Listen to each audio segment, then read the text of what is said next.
this classic GenG scaling style. They never got the stigma off, right? I think everyone at home is like, oh, GenG, Resident Sleeper, the classic.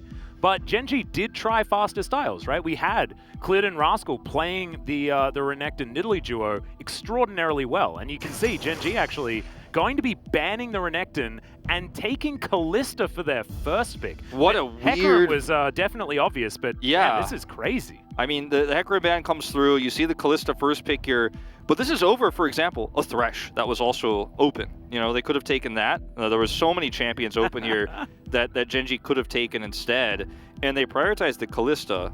I'm really curious to see how this goes. We saw some... Oh, wow. Well, here's the thing, like, now you just go straight into Senna Kench, and this is what so many teams have been scared about, not just against T1. Basically, all of our top 4 teams, you don't want to let Deft play the Senna. You don't want to let Teddy play the Senna. I think Teddy's the scariest. Teddy is 100% the scariest, in my opinion. And I'm actually amazed that Senna went all the way through the draft last time around. But thinking about it, the Thresh was first picked, right? And so you then have to take away the Jinx because that's the best option alongside it. And so they didn't really have an opportunity to do so. The denial sort of got in the way. So now T1 had the perfect opportunity to get there. Is now it's the Kalista set on the bottom side of the map. Certainly an opportunity for GenG to demonstrate why this Kalista is banned so much against Ruler. And it's also a ranged jungle that comes with it. The Graves here for Clid gives them a lot of power on the bottom side of the map. You can actually force those kills. You know, you can get down Tom Kitcher Center extremely low, then collateral damage for the finishing blow. You know, something like a Nidalee has a similar amount of power in terms of her ability to finish kills with a spear. She's ranged, but the Graves here just really screams that GenG are really going to put a lot of resources in shutting down this Senna Tom Kench, and it feels like that was their plan from the beginning with this first pick Kalista. Nidalee is going to be the response here from T1, and now the question becomes, what does T1 want to have as their anchor on the top side? Because, you know, if you're going to have a somewhat volatile bottom matchup that you need to scale very well, are you going to try to pull resources to the top side of the map, or do you just want to scale up and play for later? That's the questions that T1 are going to answer in these next few moments. I actually think that T1, if they have like a mitigating draft for the rest of it, right, like just try and keep your lanes tidy and keep things together, Teddy Senna will carry in the late game. I think there's almost no doubt there, especially with augmentation of things like Primal Surge coming out from Cuz, and they can set up around objectives quite comfortably utilizing the spears, and if Cuz is able to actually land a few God tier ones, then you know, there could be an opportunity there. So especially, yeah, I mean, if you hit a few spears, like Senna is just so powerful.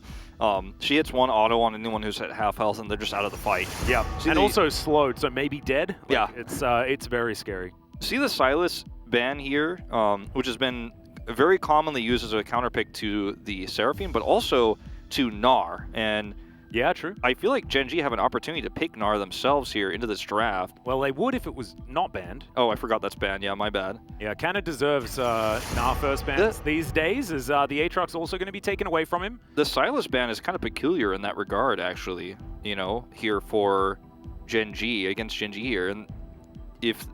well, I guess we're going to see maybe an extreme poke-heavy comp here from T1. I actually don't mind it. You go all in on this, and it does become very strong if you can have a stable early game. Because they already have the disengage from Tahm Kench, right? So this could work. And it's a very low-range comp for GenG. Like, Set has to run at this. You have Kalista, who's very low range in general in terms of team fight. She's not going to be able to do consistent damage. And the Scion here is very interesting. It's extremely stable, blind. And you have now the Syndra here for PDD. It's been his most played champion. But you're so reliant on really strong engage from Saya and Syndra in the late game. This is a very different style of composition from GenG, where they're going to fall off really hard in the late game, whereas T1 have so much poke. If they can get vision control, I mean, look, if you go Chase, you have so much poke, it's actually insane. Like, could this be any more poke? No, I don't think so. unless you play like a poke support. I don't know which poke support you put in the bottom lane alongside a Senna, but you could theoretically do that. Yeah, this is going to be the Jace into the Scion, and is a difficult one for Scion to deal with. Early, I think that T1 are going to have a lot of control of the earlier stages of the game. I think there is a bit of onus on BDD to get his mid lane under wraps. and allow Clid to get around his jungle and possibly mitigate the push that Can is going to put out, because topside is certainly going to be where T1 can focus. They don't have a lot of CC to augment this. However, Sion is a lumbering gentleman up there. Hitting him with a spear is super easier easy than a lot of other champions. Yeah, I really like T1's draft way more than GenG's here, Atlas. I feel like their comp is so good at team fighting later on with the poke. We know that Zoe is one of Faker's better champions this year. I mean, he's had one of his most famous team fights this season on the champion, and this is a play style where T1 can really showcase their identity as a team. You know, you have Teddy Senna, you have Zoe for Faker, and Kana gets to play an aggressive top matchup where he's just shooting at a tank, and that makes it very stable for him, and they can have kill pressure up there, they can draw a lot of the attention away. I feel like GenG really need to make something happen early with Ruler's Kalista here. They really need to control the bot side, try to maybe even snowball that into an advantage, but I feel like that's going to be so difficult here. With Tahm Kench being played by Keria, how do you really find those angles? I mean, it's an early game that's strong for Kalista, but can you really push that into an advantage enough to get you ahead to snowball this game? The Sion pick in particular just feels like it really isn't going to thematically go with the rest of this team later on in the game. Yeah, Sion certainly is sort of their scaling option here, but gives them hard engage, and GenG needs hard engage if they're going to take down T1. This has to be decisive from GenG. What did we see last game? We saw slow, we saw come to us, and then maybe we'll fight, but actually we probably won't, and then we'll win the game. I actually think this is really smart from T1 as an adaptation to say, like, well, if you do just want to group up around objectives and then do nothing, we're going to throw a whole bunch of abilities at you, and then you're going to have to leave. Yeah, and it's also a comp that's so strong against a high-priority Kalista pick. And, you know, the power of Kalista is in when she gets ahead, and then she dominates those mid-game fights, the first few Drake fights in particular, the Rift Herald, she's able to get in on that fight. That's where she's going to be at her strongest. Senna takes a lot more time to come online. But the difference in what those two AD carries can do in a 25-minute, 30-minute fight is so massively different. I mean, the range that Senna has, the poke that she can play with, means that Ruler is going to be dead oftentimes before he can even get in range to auto. If he gets hit by any of the Shock Blast, Spear, Battle Stars, right? Like, it's very scary what GenG are going to have to try to put together if we do go to late game where they're even or behind. Well, bit of a battle here around this bottom brush. We've seen this everywhere. It just feels like everyone just wants to be fighting over bottom brushes. As Facebreaker onto Keria. His life is going to move real fast with his phase rush and get himself out of the way. Teddy is undefeated, and Keria is undefeated as well on the spot duo, by the way. Yeah, this combo is pretty gross. And Keria actually 100% Pog rate as well for his Tahm Kench. 2 for 2. Which is pretty nutty. It's pretty Pog, you could even say. You could definitely say that. It is very player of the game. Yep. As, Ruler in Life should certainly have some control in the early stage. Yes. Like you say, I think the power of inevitability is on T1's side, despite the fact that it's a poke comp. We talk about poke comps pretty gingerly oftentimes because they do take a lot of finesse to play correctly. But T1, if they've showed anything, it's that even with bad drafts, they often find victories just because they are very good, even when they have narrow win conditions. As Faker takes a bit of damage there from BDD. BDD doing that Syndra thing where you use all of your mana in order to get the shove. I feel like if there's almost anyone you can trust, too, this is a kind of a vacuum matchup that isn't going to matter too much. I think Khan has maybe messed this matchup up as well, because he just wins these. Yeah. And sometimes he's not supposed to, as Haymaker there, life keeping himself alive. As, level 2 gained by GenG, and that means that they were able to get a bit of extra control. And I do agree with you in that T1 have, you know, been able to pull off really, really hard to execute comps in the past. But I mean, historically as an org, I mean, if you go back to the beginning of T1, back in the All Champions, right? Like, this team made a name for themselves for doing that. Faker made a name for himself for pulling off extreme plays, and he's done it already this season on the Zoe. If there's one player you can trust to hit the Battle Stars when it matters most in the best of 5, I mean, I think it's Faker, right? And this bot lane is going as expected. No surprises there. That's the power of this Kalista pick. Yeah. You know, is this enough? I mean, you need to find more than just pushing waves into turrets. Yeah, I think I have to go back to, you know, some of the old adages when it comes to, you know, Senna X, you know, the fasting Senna compositions, because we often saw them with, like, you hit a mid-game, and if your support is down 20 CS, you're psyched. You're still in a great spot, right?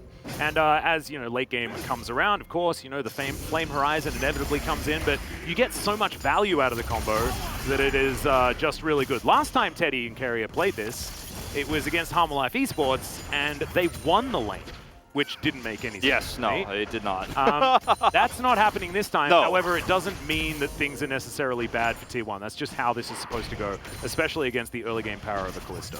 Yeah, it's extremely powerful with the Graves jungle too. As we were mentioning, you have the ability to really follow up on some of those hard engages post 6 and secure kills. That's what a ranged support is going to give you in this situation, more than say like an Udyr might. That's the one thing that's missing here for T1. We've seen so many Udyrs with the Zoe because it gives you such vision control. Lily's not bad at that, and especially into a grave, she can be quite good. As hold that thought. Yep, Carrier taking a lot of damage here. Taken down low, has to use the exhaust to get Ruler out of it. Now Teddy able to follow up very nicely. Rend just to say no to Carrier, as the Pierce not going to do too much there, but here in this lane, right, Carrier can get all of his health back relatively comfortably. There is a Piercing Darkness to help him out there, and GenG a little bit more difficult to do so. We'll see whether T1 can utilize this as more of these little engages do happen. That being said, that 20 CS gap is already here at 5 minutes. Yeah. And that's not exactly the timing we wanted. Yeah, it might even get worse. Let's look at this Facebreaker. Yeah, 2-man Facebreaker. Carrier in a little bit of trouble. Actually gets Haymade as well. Even going to come at the Ignite. That was close. As now we're looking to try and get this dive onto Rascal. He flashes. Turret aggro picked up by Cuz and held onto absolutely beautifully. Great gank up there. And we mentioned that T1 playing around topside should be an inevitability, and so far very successful. And they're playing around it so well. I mean, this bottom side of the map is super threatening for GenG, but you're not actually getting kills. You are going to get a Drake out of this, and even with a little bit of mid control here for Faker, there's just no way that they can punish this. But the trade again here with 6 up. Yep, Canner actually only needs a Shock Blast and an auto, and is just dead. Maybe just an Empowered Shock Blast. That was on cooldown though, and now Rascal's going to go home again. He lost his flash. He has to go home. He doesn't have the teleport anymore, and this is going to be the beginning of a massive lead for Kana. I mean, obviously the Jace pick was really the beginning of that, but we're getting a little bit deeper here. Yeah. I mean, this game is going very much according to plan for T1 outside of that first Drake. And I think you're okay with that, because you give the Drake up, but your comp is going to fight so much better on the upcoming objectives that what are you even worried about with that one? Oh, GenG, I think their spidey senses are tingling just a little bit here, understanding that there could be just another visit towards the top side. Rascal desperately trying to get towards his turret. Spear is going to miss, and Rascal's now just hopefully trying to deal with these minions.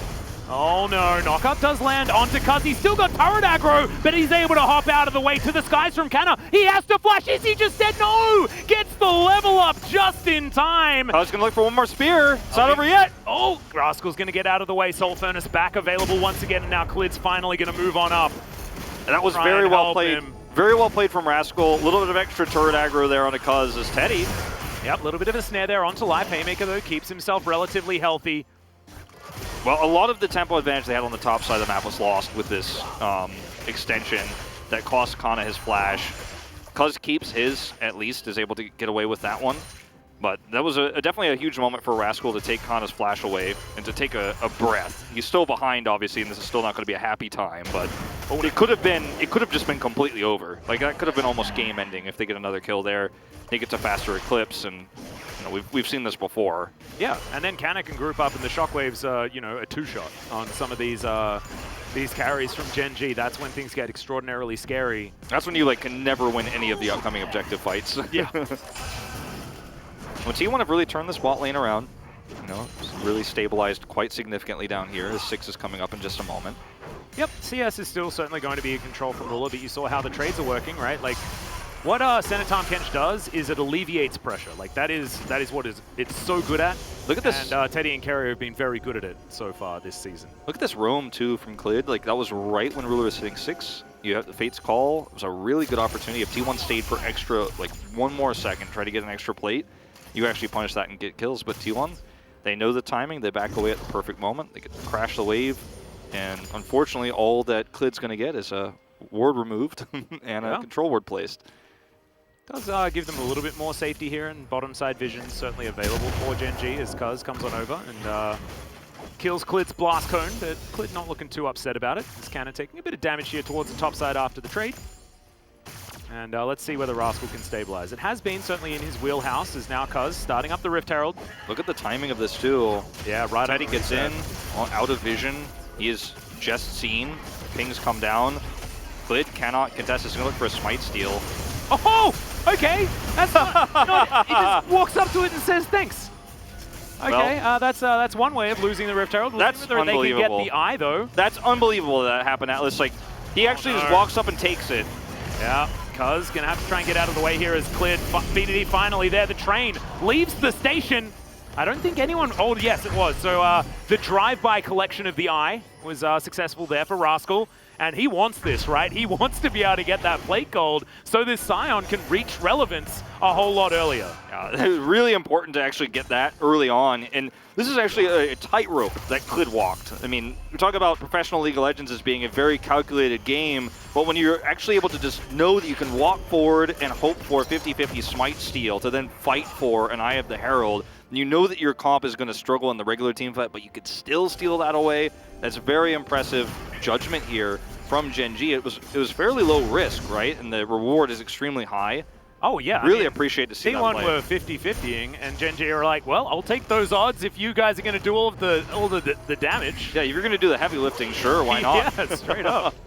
And it was a really good rotation, too, from T1. You know, they had Teddy there first. They started it early, but GenG just really good game sense, play it out. And Clid's able to take some of that fire away. Yeah. I'll watch this one more time. Just walks up. Again, if you turn on Clid here, it becomes a more complicated problem. He just walks up and gets it, kind of all-ins, but he's able to get over the wall. Super easy, quick draw out. And then if you're T1 here, you're like, well, I feel like I need to make sure that they don't get this Rift Herald. They can't even deny that. They force a flash, Rascal does. I mean, this could not have gone better for GenG. Absolutely not. That is 100% stabilization here. No kill, of course. T1 still the only ones with that one, but it's onto the Scion, who's just happily mitigating as much pressure as he can. And now Rift Herald can be utilized. T1 getting a bit of a shove here on the top side of the map. We'll give some opportunities here for GenG to possibly find some aggression bottom side, as our Ruler is going to be also gifted some of this plate gold. Yeah, there's just no way you can mitigate this, and they also have the Rift Herald drop. They're going to try to turn this into a Drake play as well. Like, it feels like GenG are just out-macroing here. The value Teddy's getting on the top side is extremely mitigated. Even now with BDD showing up, he's going to get even less. This is definitely a trade that you want to take as GenG. Is it good enough for their composition later on? It's hard to say right now. It's hard to judge. But with the 2 Drake advantage, the extra gold that's given over to Ruler now, I mean, it's about as good as it gets without having racked up several kills. I mean, with 0 kills, I think this is the biggest advantage you could really hope for. GenG really not losing out on a whole lot here. Question is, will it be enough? Earth, Wind, and Fire comes in as it's of course Cloud Soul. You're welcome, everyone. I sort of took a bit of a timeout in the first game. Just wanted to give you guys a more fun soul. But now, finally, I do have to do what I do, which is Cloud Souls. Could be a long series, you know. It could be more opportunities for you to give us more. Yeah, no, I think so too. I think there is certainly a chance here. As T1, they're only down 100 gold, and scaling is a weird conversation to have. These are 2 very different comps, right? Yes. Like, last game, it was 2 scaling comps, one of them scaled gooder, right? Yeah, it was kind of A rank versus S rank scaling. Yeah, and so both of them are trying to do the same thing, which means then the comp that does it better is going to win, right? This isn't as cut and dry. This is T1 with a poke composition. They want to set up, they want to avoid GenG's engage, and then make it so that their health bars are too low for them to continue fighting. They also then have infinite scaling on center, so that's definitely good value for them too. However, that's not the identity of the composition. GenG, though, they do have a hell of a lot of engage options, right? They can drive a train in, they can search for scatter the weaks, and also Life can flank and go for really crazy engages and then just get fates called out, right? They have a lot of ability to cause a ruckus. They just have to do it. And that's not what GenG have been doing so far this series. Yeah, they have not. But this is a really different style of drafting, as you said. And what's really cool about the 2 Drake lead is it means some of those... All right. Okay, just a little scuffle there. Yeah. Well, I was taking a scary amount of damage. Yeah, I was like a little bit worried for a second. But what's really interesting is that because GenG have these 2 Drakes in the lead, and the fact that it's a Cloud Soul, so it's not that significant, in terms of the control. Like, how much does T1 really have to commit to these upcoming Drake fights? Because normally, if you have 2 Drakes, you're starting to feel really worried as T1. You're starting to feel like the clock is ticking and you need to start utilizing your scaling. And the fact that GenG had these really early is somewhat worrying in a different scenario, but because it's Cloud, I feel like T1 have a little bit more wiggle room as Kana really wants this plate. Yeah, he's pretty desperate. He's gonna get it too. Yep, finds it, but you know, he's gonna get decimatingly smashed. There's a Raze in the area, gets the flash out from Kana. That one was free. There's now Clid coming on over. He's gonna get distracted by a control ward. And you can see the tides are starting to turn, it feels. Have to check on the accounting team whether that plate was worth the flash trade. Yeah. How much flashes are going for these days, but I feel like it might not be worth. Yep, finances might certainly be a bit of an issue here. That being said, the extra 160, we'll see where it's going to go towards for Kana, who's now underneath his dead turret. That was cute. Cuz is like, that minion is mine, if you don't mind. You got the plate. Faker getting ultied. And Teddy comes through and says, "Here, would you like my heal?" Faker's like, "Do you have 7 more? That would be great." Faker is really trying to push the issue here with Dawning Shadow as well. I think this is fairly realistic. He just cannot get stunned. Yeah, BDD already used his ult, so Faker feels very free to kind of trade like this. Yep, but it is splitting resources just a little bit. I guess center is theoretically a support at this stage, so not a huge deal. As Carrier up towards the top side, he's actually had a fair bit of the solo farm so far. During this game, you can see 2 levels ahead of where Life is, although Life did just ding level 8. Yep. Slight edge there. Ruler has been given so much extra gold in this game. I mean, it's insane. Like, he's been able to free farm. He got extra plates on top, was able to get the whole full plates bottom. He's going to get the top turret. It's kind of insane, actually, how much gold he has. But the range problem is not something money can solve. And that's going to be something that GenG need to figure out in these mid-game team fights first. Well, here's a big teleport to come through from Rascal as Shirley is the prize. And now T1 get to set up with their poke. Let's see how it's going to be utilized as Clid dodges that spear. Shock Blast absorbed by Rascal, who's now getting tired. And the spear will connect now as well as reset. Shirley is going to reset and Kana gets to work on this turret. Remember, his W makes it very easy to do a lot of damage to these in a very short period of time. If somebody gets low like this, it's just so hard to team fight as GenG anymore. You know, even though they had the positional advantage and they were in prime position with the the power spike that they have at this point in the game before T1 actually get all their items online, they still just can't do it if T1 gets free poke like that. Yeah, and I mean this is exactly what T1's comp is designed to do, right? You and it gets stand around in the river like this, and they are just going to benefit. What did we see so much last game? Everyone's standing around in the river.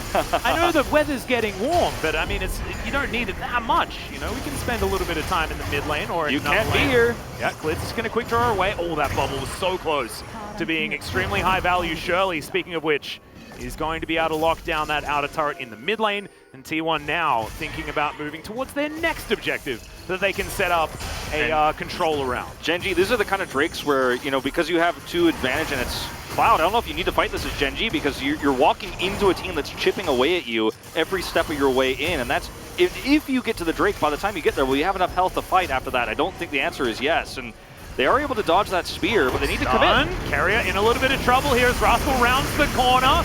That is a decent sleep onto Ruler, but no one's able to follow up. Carrier tanking so much damage and Rascal not able to find the smash. Now is the time when T1 thrives, though, as Faker does find Rascal. They've got so much more sustain. Teddy, not a massive amount of mana, but see the damage? Clid getting chunked. Faker darting forward to find Rascal. They still have vision of this, and Rascal is going to get snared. He's still very tanky, so should be able to get himself out of the way, but has these health bars been taken down low enough? T1 also struggling a little bit. Teddy only has about 1 more Piercing Darkness available with his mana pool, so both teams call it a stalemate and will back away. I'm getting deja vu, Wolf. What was the kill score last time? It was around the same, 0-1 at the early part of the game. It was GenG who had the early kill, but I feel like, Atlas, this is a scenario where you start to see the problems of GenG's composition already on display this early on. And every time, the crazy thing about this too, look at Kana CS, he's up 50 right now.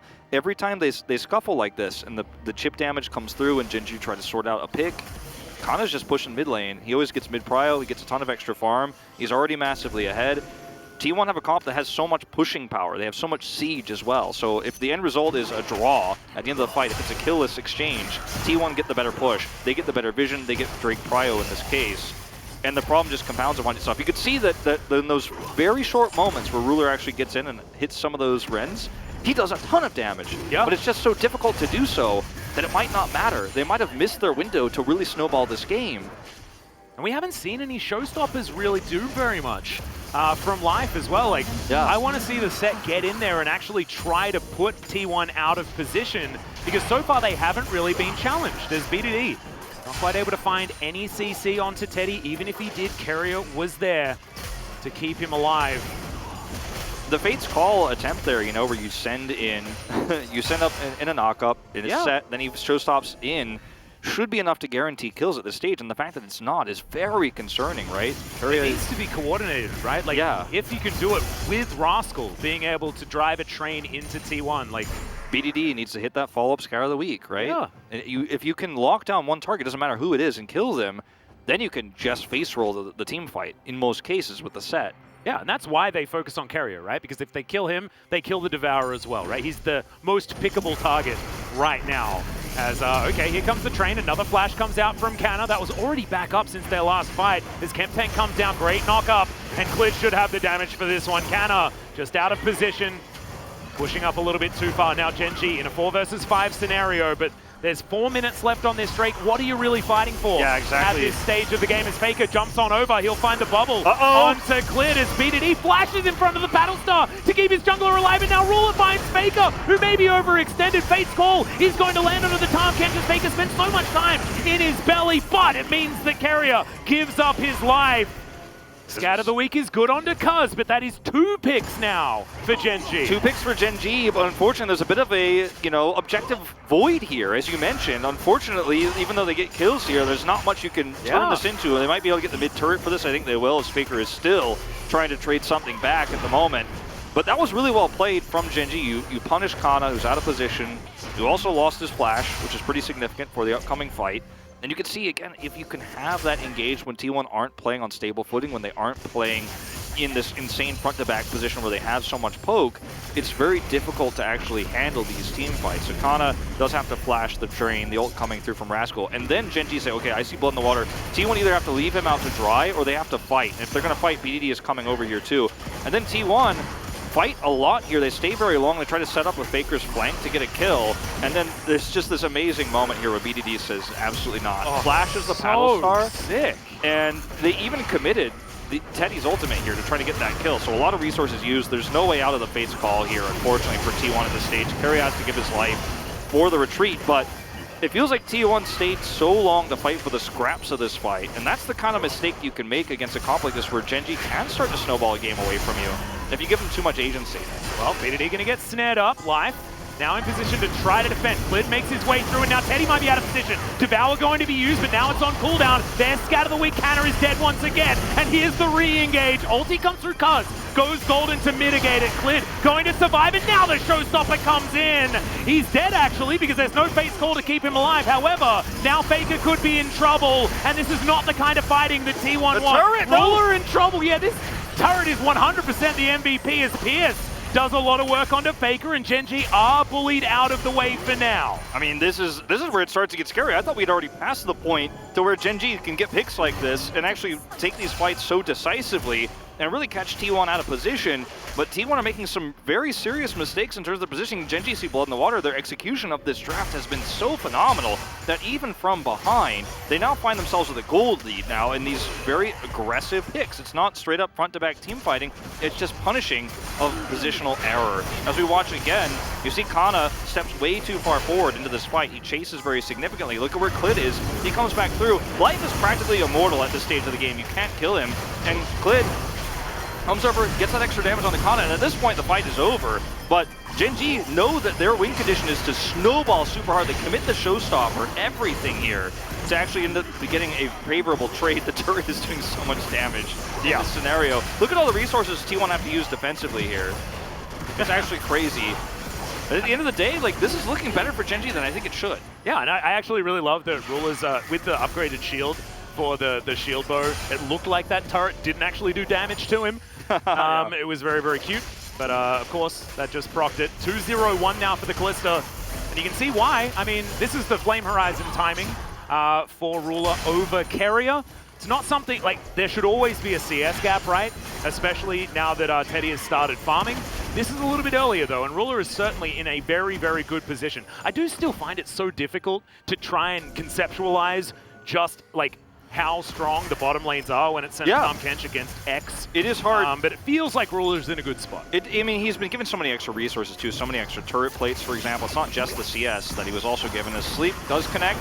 Yeah, and Life is going to take a hell of a lot of damage. There's Dawning Shadow, and Fate's Call mitigates it for now. But that is so many resources just to keep Life alive, and now he has to go home anyway. So, T1 will be able to grab their second Cloud Drake, and I want to apologize yet again. Like, think about if this was If this is Infernal or Ocean, yeah, it's a different story. I mean, if it's Ocean, it's like infinite mana, and then you just like get all of your health back if you can actually, you know, stay at arm's length from GenG.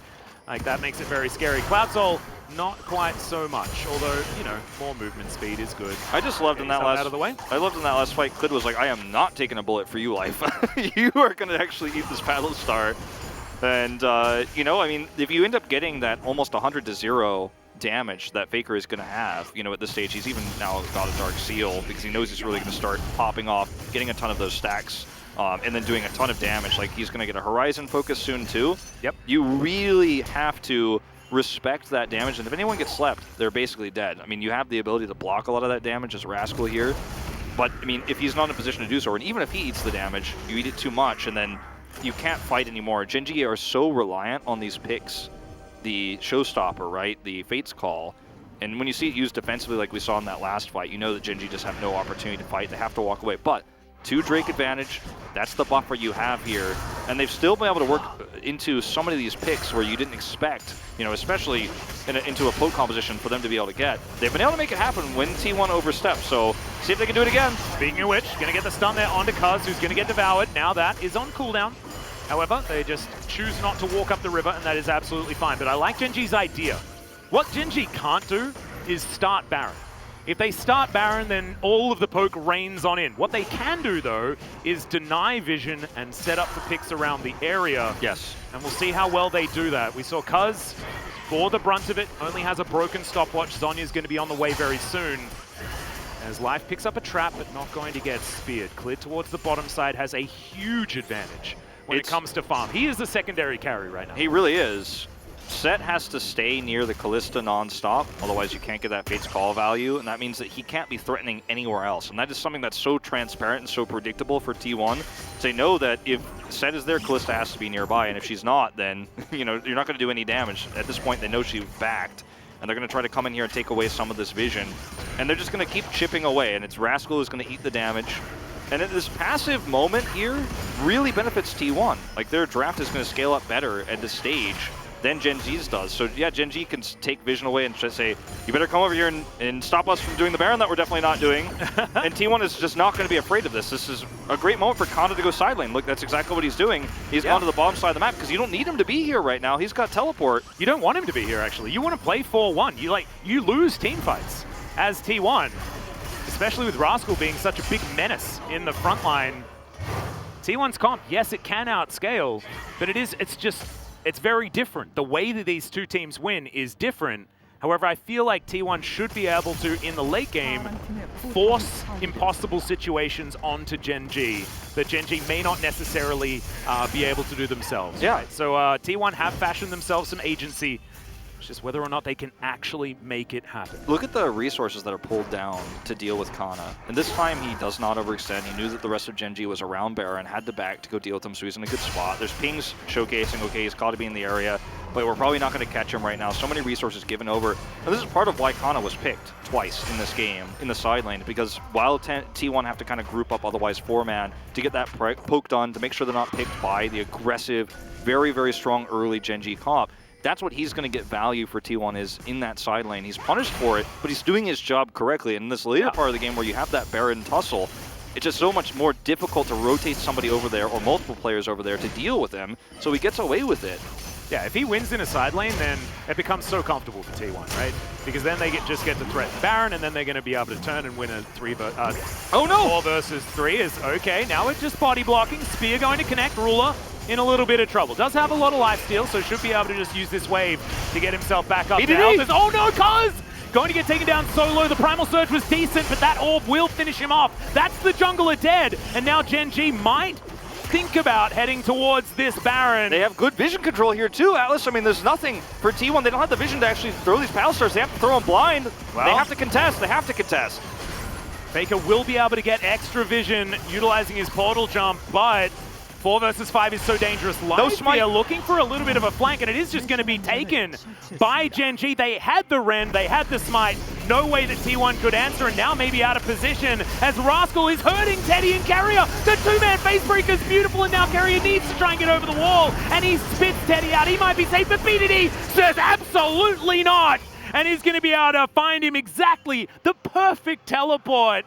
As GenG, they're actually just, they're farmers. They're farmers. They're hurting T1 right now. It's insane, and BDD is playing the series of his life right now. He sets up the pick that goes on to Cuz at the most critical moment. It's proactive plays like this on the Syndra. We've been talking about it all playoffs. Sometimes Syndra feels like a boring pick, sit back and poke, not as interesting as so many of the other mid laners we have, but if you're able to just go forward, hit that Scour of the Week, and set up for a kill like this so consistently as we saw him doing the Orianna in game 1, now on the Syndra, he's making such a big impact. You can actually make that pick into a Baron winning game move, right? Like, okay, yeah, Ruler gets caught here, but look where BDD is. He's just on vision. Cuz, you want to throw another spear? I know where you are. I know where you threw that spear from.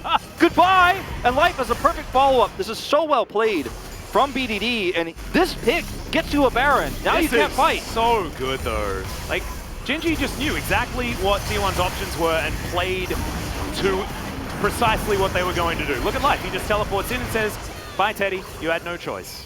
This is actually extremely difficult to do, extremely difficult to pull off with this low range comp. But it's proactive plays like that around vision control that can really set you up for success. I mean, GenG have such a massive lead in this game now. We might be threatening inhibitors. Yeah, this is actually crazy. I mean, we're 31 minutes into the game and they're still winning team fights. They're still getting picks. This should not be happening. This is the difficulty with the poke comp, though. This is something that we talk about all the time. When you fall behind, the snowball is so much easier. Like, it's a knife's edge style of composition because now T1, how are you supposed to keep yourself together if Rascal can just walk up and soak everything and he's fine? As this CC needs to come through, right? Like Ruler getting tagged by Teddy, that gives you a lot of time, but Clid getting some spare time with a turret is absolutely not what you want, as now T1 stretched a little bit thin and GenG sieging this one beautifully despite their lower range. They are in such a good position here to just take these turrets out. 30 seconds left on the Baron buff. Oh, look at Life! Flashing on in, finds the Facebreaker. Faker has to flash out once again. It's going to be Rascal there driving the train forward, and Faker nowhere that he could go. Dawning Shadow isn't saving anyone as Carrier falls down as well. Teddy does have a fair bit of damage. There are lower health bars, but GenG just look inevitable right now. They look like they want to end the game right now, Teddy. Oh dear, Rascal just standing in front of him. Yes, that is a hell of a lot of damage. BDD, you have been so good this game. Cuz and Canna against the world. Can they actually do this? But I don't think the answer is yes. Nexus turret number 2 goes down.